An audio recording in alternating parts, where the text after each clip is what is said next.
لیکن ساتھ عالم دین بھی بنا وچسی بھی ہو سی جی میرے آقا کریم علیہ السلام نے فرمایا حضور علیہ السلام نے فرمایا تے بندے دی دعا رد نہیں تیندی پہلا وہ انسان جرے اللہ دے راہ وچ مسافر ہوندے ہیں ان دی دعا بھی رد نہیں تیندی جری دعا رب دے بارگاہ وچ منگسی اللہ قبول کرے سی دوجا بندہ روزے دار افطاری دے وقت منگی ہوئی دعا بھی رد نہیں تیندی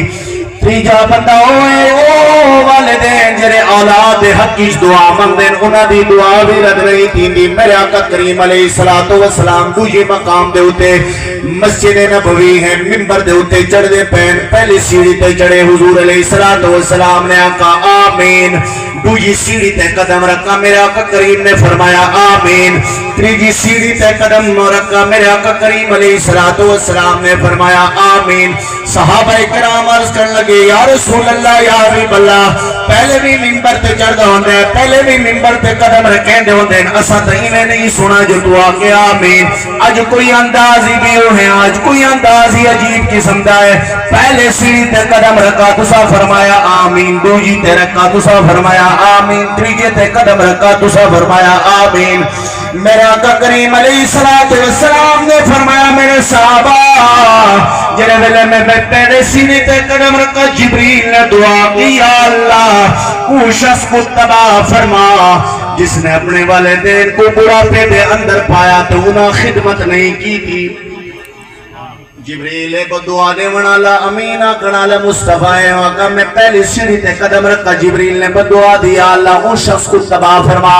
جنہیں اپنے والدین کو بڑھاپے دے حالت ایچ پایا تے انہاں والدین دے خدمت نہیں کی تھی دوجی مرتبہ دعا فرمائی جبریل امین نے جس نے رمضان دا مہینہ پایا روزے نہیں رکھے یا اللہ ان کو بھی تباہ کر حضور نے فرمایا میں جبریل دی دعا دے ہوتے آقا آمین تریجے پریز میں جرے ویلے تریجے قدم تے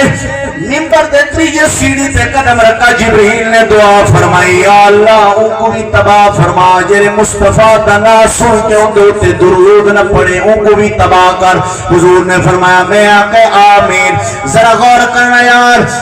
اللہ رب العالمین نے والدین کو جرم مقام عطا فرمایا ہے اس لیے میں اپنی اولاد کو سمجھاون دی کوشش کرے سا کہ اپنی والدین دی قدر کرو اپنی والدین دی شان دا ادب کرو انہاں دی عظمت دا ادب کرو وجہ کے لیے کیونکہ ان دے اتے بدعا دے ونالے جبریل تامین آکنالے مصطفیٰ کریم ہے میرے بھائی میرے آقا کریم علیہ السلام کو پوچھا گیا والدین دا رتبہ ذرا بیان کر آقا کریم نے فرمایا ہما جنت کا ونارو کا کیوں تیرے واسطے جنت بھی ہے تیرے واسطے دوزخ بھی ہے اگر انہوں نے خدمت کی تھی انہوں کو راضی رکھا تو تیرے واسطے جنت ہے اگر والدین تیرے کل ناراض لگے گئے دنیا کل و تیرے واسطے دوزخ ہے ہما جنت کا ونارو کا میرے آقا کریم علیہ السلام دے بارگاہ دے اندر ایک نوجوان آئے نا جی انہیں شکایت لائی ہے جی یا رسول اللہ میرا پیو جو رہنا میرا مال خرچ کر گندہ ہے میرا مال خرچ کر گندہ ہے جی میرا کل پوچھتا نہیں ہے جی حضور نے فرمایا میں اپنے والد کو سدو جی وہ نوجوان کیا اپنے پیو کو سنن کیا جی حضور دے دربار